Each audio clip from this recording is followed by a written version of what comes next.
Nagsimula na kahapon ang 3-day celebration ng 10th founding anniversary ng ELJ Memorial College o ELJ-MC na may temang isang dekada ng pagpapahalaga sa kabataan ng Nueva Ecija. 10 years naman na to, isang dekada na po. Kaya yun, pinagsikapan po namin ma-celebrate ng simple lang, pero masaya lahat. Umaga pa lang ay naging makulay na ang pagbubukas ng selebrasyon dahil sa walang humpay na pag-indak ng iba't ibang grupo mula sa mga first-year students sa isinagawang street dance parade mula sa Plaza Concepcion, Provincial Capitol, Palayan City Science High School hanggang sa ELJ-MC Main Campus.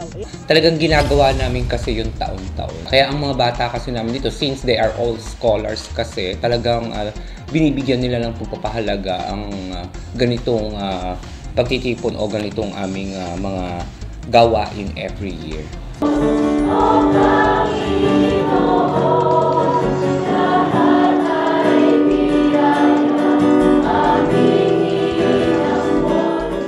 Napawi naman ang pagod ng lahat matapos ang masiglang pagsasayaw ng idaos ang isang Thanksgiving Mass. Bahagi rin ng unang araw ng selebrasyon ang isang programa ng paggunita at pasasalamat.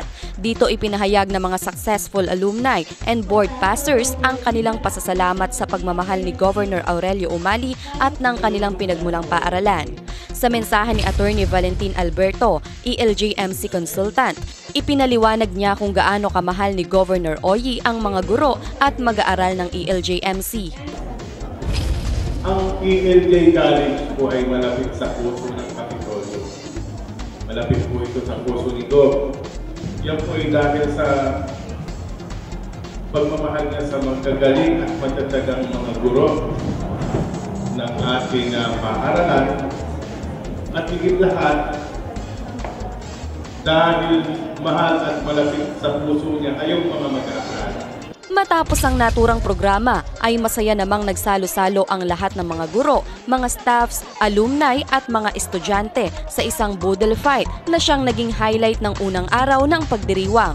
Ito ang kauna-unahang boodle fight sa nasabing paaralan kung saan inihain ng masasarap at Pinoy na pagkain tulad ng adobo, nilagang gulay, kanin, itlog na pula, kamatis at marami pang iba.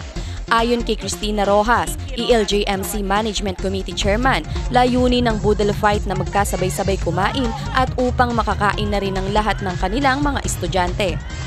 First time namin ginawa ito dahil napapansin ko, iilan lang kasi ang kumakain after the program. So ang instruction ko, bumuo kami ng isang programa na lahat makakakain at sabay-sabay kakain. Dagdag pa ni Rojas, dahil sa tagumpay ng nasabing boodle fight ay taon-taon na itong magiging bahagi ng selebrasyon. Mas naramdaman ng mga bata na lahat sila kasama. Tuloy-tuloy na namin itong gagawin tuwing anniversary. Samantala, bukas ang huling araw ng pagdiriwang ng 10th founding anniversary ng ELJ-MC kung saan magaganap ang pagtatanghal ng ELJ-MC Street Dancers, Battle of the Scholars at Search for Mr. and Miss ELJ-MC 2015. Para sa Balitang Unang Sigaw, ako po si Janine Reyes. Unang Sigaw!